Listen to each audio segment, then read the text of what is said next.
Al-Miqdad remet à l'ambassadeur de Russie à Damas et le journaliste allemand entre illégalement en Syrie.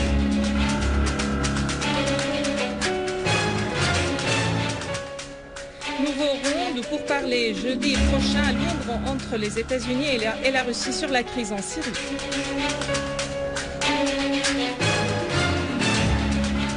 L'Iran appelle les pays qui prétendent défendre le peuple syrien à faire choix de la solution politique et du dialogue.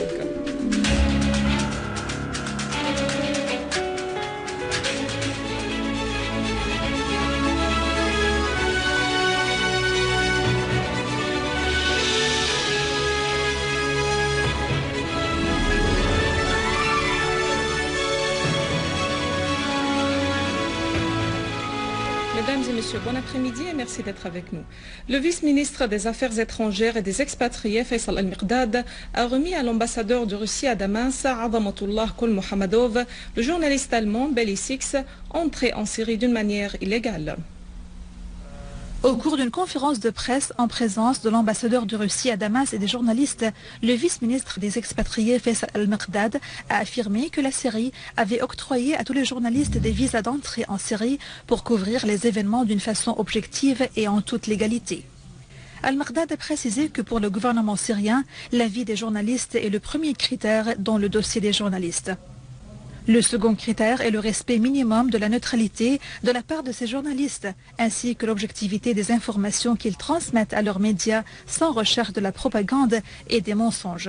Al-Miqdad a souligné qu'un grand nombre de journalistes étrangers entrés illégalement en Syrie ont perdu la vie par les mains de ces mêmes groupes terroristes dont ils couvraient illégalement les activités. Il a rappelé que de nombreux journalistes syriens ont été aussi tués sans susciter la solidarité de leurs collègues occidentaux qui prétendent défendre la liberté d'expression. La Syrie, à travers ses ambassades, reste ouverte à accueillir tout journaliste qui s'intéresse à accomplir sa mission avec objectivité, a conclu le vice-ministre des Affaires étrangères. Pour sa part, l'ambassadeur de Russie à Damas, Azamatullah Kolmohammadov, a appelé tous les pays à respecter la souveraineté de la Syrie, soulignant que la Syrie respecte la prestation crédible et objective des journalistes étrangers ainsi que les principes humains. Le ministère russe des Affaires étrangères a déclaré aujourd'hui qu'une nouvelle série de consultations aura lieu jeudi prochain à Londres avec les États-Unis au sujet de la crise en Syrie. Une source au ministère russe des Affaires étrangères a déclaré qu'une réunion aura lieu en marge de notre réunion sur le Yémen à Londres et réunira le vice-ministre russe des Affaires étrangères Mikhail Bogdanov et son homologue américain William Burns. La même source n'a pas exclu que Bogdanov contacte aussi Al-Akhdar al-Ibrahimi, envoyé de l'ONU en Syrie.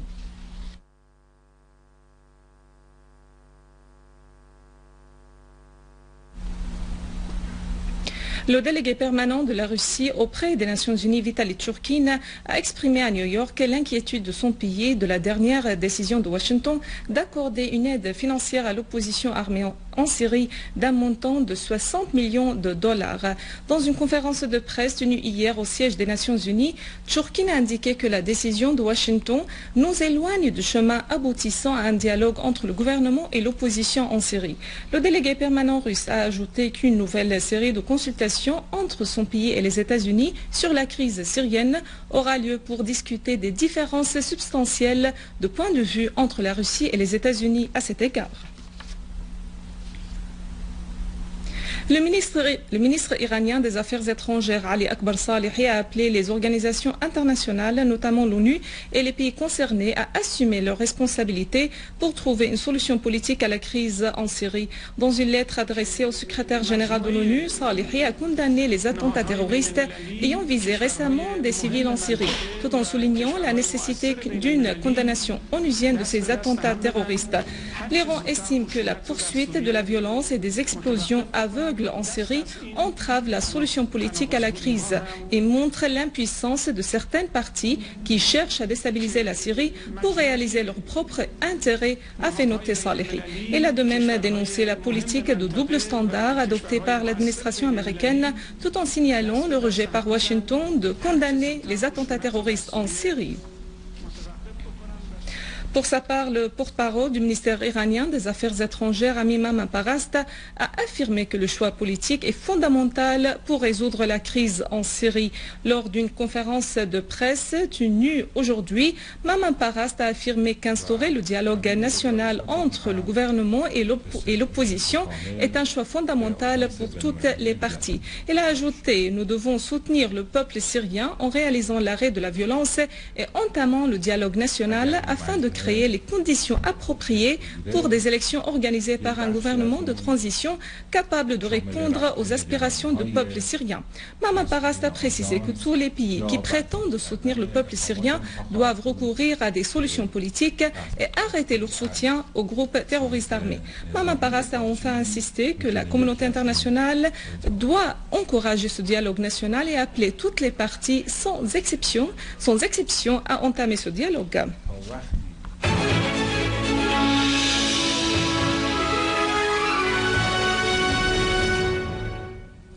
Le directeur du Centre russe des études religieuses et ethniques dans le bassin de Volga, Raïs Slemanov, a affirmé que des centaines d'extrémistes wahhabites des républiques russes participaient au combat en Syrie aux côtés des groupes terroristes armés. Slemanov a fait noter que ces extrémistes acquérant des expertises au combat en Syrie rejoignent à leur retour en Russie le mouvement wahhabite clandestin au Tatarstan et sont actifs dans le bassin de Volga. A signalé que des médias internationaux avaient rapporté de nombreuses preuves sur l'accès en Syrie de centaines de terroristes venus de plusieurs pays via les frontières syro-turques et ailleurs pour commettre des actes de tuerie et de sabotage dans les rangs de groupes terroristes liés à Al-Qaïda, tels le Front Al-Nusra. Le vice-président américain Joe Biden a déclaré que son pays soutenait l'opposition syrienne qui soit capable seulement de garantir la sécurité de la Syrie, voire la région tout entière, dans une référence à la sécurité d'Israël. Ces déclarations ont été faites au cours de la conférence annuelle du Comité des affaires publiques américano-israéliennes AIPAC. Ce comité est le plus capable d'exercer des pressions sur le Congrès américain au profit de soutien américain illimité à Israël. Dans notre dossier local, le premier convoi de la récolte de pommes du Golan syrien occupé par Israël est arrivé aujourd'hui en Syrie. L'acheminement de cette récolte de pommes golanaises de la saison agricole 2012 et 2013 confirme le soutien qu'accordent les Syriens à leurs concitoyens au Golan syrien occupé. Le fait qui renforce la capacité des Golanais à résister à l'occupation israélienne et à ses pratiques répressives entravant la commercialisation des récoltes agricoles du Golan. Le gouvernorat de Quneitra, avec l'aide du service public de stockage et de commercialisation, de même que le comité de commercialisation de la pomme du Golan, a pris les mesures nécessaires pour cette opération. La quantité prévue des variétés Golden et Star King pour cette saison agricole devrait atteindre 18 000 tonnes. La production annuelle de pommes au Golan peut atteindre les 50 000 tonnes, mais l'occupant israélien avait interdit aux paysans syriens du Golan de commercialiser leur récolte en pommes. Avant de clore ce journal, un rappel des principaux titres. Al-Miqdad remet à l'ambassadeur de Russie à Damas le journaliste allemand entré illégalement en Syrie.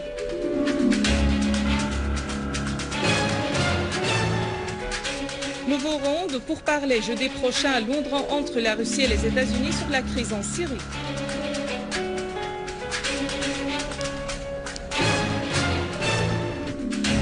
L'Iran appelle les pays qui prétendent défendre le peuple syrien à faire choix de la solution politique et du dialogue.